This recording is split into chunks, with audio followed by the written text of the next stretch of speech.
పిల్లలకి పెద్దలకి చాలా ఇష్టమైన పండుగలలో దీపావళి ఒకటి. టపాసులు పేల్చుకునేందుకు అది వాళ్ళకి భలే అవకాశాన్ని ఇస్తుంది. సాధారణంగా నవంబరులో వచ్చే ఆశ్వేజ మాసంలో దీపావళిని జరుపుకుంటారు. దీపావళి గురించి చాలానే కథలు ప్రచారంలో ఉన్నాయి. రావణాసుని చంపిన రాముడు దీపావళి రోజునే అయోధ్యకు చేరుకున్నాడట. విష్ణుమూర్తి అవతారమైన వామనుడు బలిచక్రవర్తిని ఇదే రోజున ఓడించాడట. కానీ అన్నిటికంటే ఆసక్తికరమైన కథ నరకాసునికి సంబంధించిన కథ. విష్ణుమూర్తి అవతారాలలో ఒకటైన వరాహ అవతారానికి భూదేవికి పుట్టినవాడే నరకాసుడు.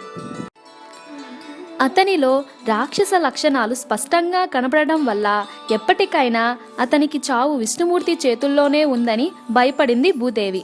అందుకని ఎట్టి పరిస్థితుల్లోనూ నరకాసుని చంపవద్దని విష్ణుమూర్తిని కోరింది.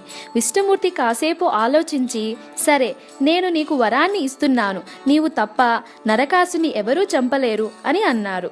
ఆ మాట వినగానే భూదేవి సంతోషపడింది. చూస్తూ చూస్తూ తన బిడ్డను తానే చంపుకోను అని ఆమె నమ్మకం.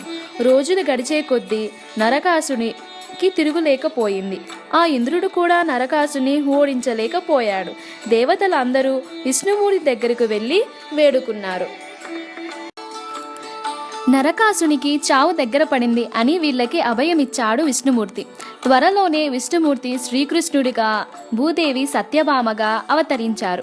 మరో పక్క నరకాసుడు తన దుర్మార్గాన్ని సాగిస్తూనే ఉన్నాడు. అలా ఒకసారి శ్రీకృష్ణుడినే ఎదుర్కొన్నాడు నరకాసుడు. నరకాసుని చావు భూదేవి చేతుల్లోనే ఉందని శ్రీకృష్ణుడికి తెలుసు. అందుకనే తనతో పాటు యుద్ధానికి వస్తా అంటే ఆయన అడ్డు చెప్పలేదు.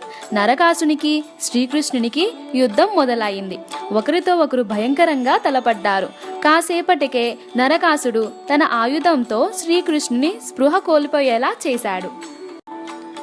అంతే, ఇక సత్యభామ స్వయంగా నరకాసునితో యుద్ధంలోకి దిగింది. అతన్ని ఎదుర్కోవడమే కాదు, తన బాణాలను నేరుగా అతని గుండెల్లోకి గురిపెట్టింది. ఆ బాణాల తాటికి నేల కులక తప్పలేదు.